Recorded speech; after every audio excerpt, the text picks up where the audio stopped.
গাড়ি কিনে চল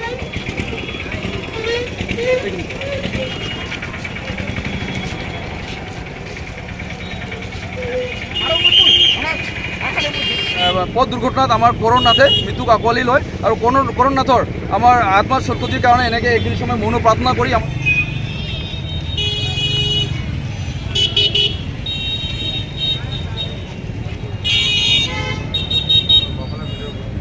সঁচাকৈ হৃদয় বিদাৰক ঘটনা। কাৰণ যোৱা 25 নৱেম্বৰ 2024 অৰ্থাৎ সোমবাৰ দিনা ৰাতি সন্ধিয়া অনুমানিক 9:30 মান বজাত আমাৰ বেলতলি আমাৰ ধুবুৰী জিলাৰ বিলাসীপাৰাৰ যি বেলতলি হাকামাত এক ভয়ংকৰ পথ দুৰ্ঘটনা সংঘটিত হয়। আৰু এই পথ দুৰ্ঘটনাত একচুৱেলি আমাৰ মংগলে দেৱৰী গাঁৱৰ বিলাসীপাৰা অঞ্চলৰ মংগলে দেৱৰী গাঁৱৰ হিতেশ নাথৰ একমাত্ৰ ল'ৰা 17 বছৰ বয়স কৰণনাথৰ মৃত্যুক আঁকোৱালি ল'বলগীয়া হয়। আৰু এই কৰণনাথৰ একচুৱেলি আমাৰ আত্মাৰ সদ্গতিৰ কাৰণে তেখেতৰ আত্মাই চিৰশান্তি লাভ কৰক আৰু সেই উদ্দেশ্যে আমাৰ বিলাসীপাৰা জিলাৰ নাথযোগী ছাত্ৰ সন্থা আৰু বিলাসীপাৰা মহাবিদ্যালয় আমাৰ নাথযোগী ছাত্ৰ সন্থা যি গড় আছে আমি দুয়োৰে উদ্যোগত আজি এনেকৈ আমাৰ 1 মিনিট সময় মৌন প্ৰাৰ্থনা কৰি আজি এনেকৈ শ্ৰদ্ধাঞ্জলি জনাইছোঁ আমাৰ বিলাসীপাৰাৰ যি গান্ধী চকত। গতিকে আমি এই ভিডিঅ'ৰ জৰিয়তে আনুষ্ঠানিকভাৱে আমি প্ৰতিগৰাকী বিশেষকৈ মোৰ ডেকা বন্ধুসকলক মই জনাব বিচাৰিছোঁ গাড়ীখন চলাওক, বহুত লাহে ধীৰে চলাওক। কাৰণ এজনৰ আজি কৰণ বাবু নাই আমি গম পাইছোঁ, কিন্তু তেখেতৰ মা দেউতা বা ফেমিলিখনৰ কি পৰিৱেশ হ'ব পাৰে আপোনালোকে এবাৰ চিন্তা কৰক। গতিকে প্ৰতিজন মোৰ ডেকা বন্ধু ভাই বন্ধুক মই অনুৰোধ জনাইছোঁ গাড়ীখন চলাওক, লাহেকৈ চলাওক। ক'তবা যাবলগীয়া আছে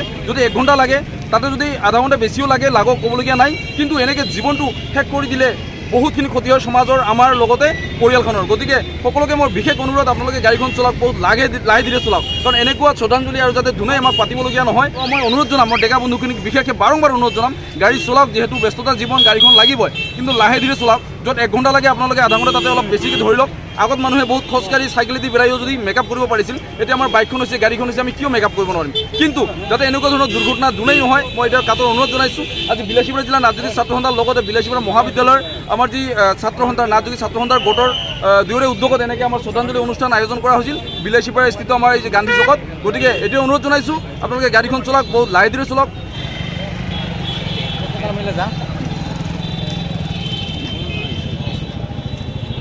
আমাৰ যি শ্ৰদ্ধাঞ্জলি অনুষ্ঠান আছিল, শ্ৰদ্ধাঞ্জলি অনুষ্ঠান আমাৰ হৈ গ'ল, শেষ হৈ গ'ল। কিন্তু মোৰ ডেকা বন্ধুসকলক, যুৱক বন্ধুসকলক মই বিশেষকৈ অনুৰোধ জনাইছোঁ আপোনালোকে বাইকখন চলাওক, ক'বলগীয়া নাই, বহুত লাহে ধীৰে চলাওক। য'ত গ'লে 1 ঘণ্টা লাগিব তাতে আধা ঘণ্টা আপোনালোকে হাতত ৰাখি চলাওক। কাৰণ আজি কৰণ বাবুৰ মৃত্যুৱে আমাক এনেকুৱা আঘাত দিছে, এনেকুৱা বেদনা দিছে যিটো আৰু ভাষাৰে প্ৰকাশ কৰিব নোৱাৰোঁ। কৰণ বাবু আজি নাই, কিন্তু তেখেতৰ আত্মাই চিৰশান্তি লাভ কৰক, আমি তাৰে কামনা কৰিছোঁ। কিন্তু আজি কৰণ বাবুৰ পৰিয়ালৰ লগতে বন্ধুবৰ্গৰ আজি কেনেকুৱা মনত মানে উদয় হৈছে এটা ভাৱ আপোনালোকে এবাৰ চিন্তা কৰকচোন। গতিকে প্ৰতিজনলৈ মই বিশেষ অনুৰোধ, বাইক চলা লাহে চলাবি, ঠিক আছে?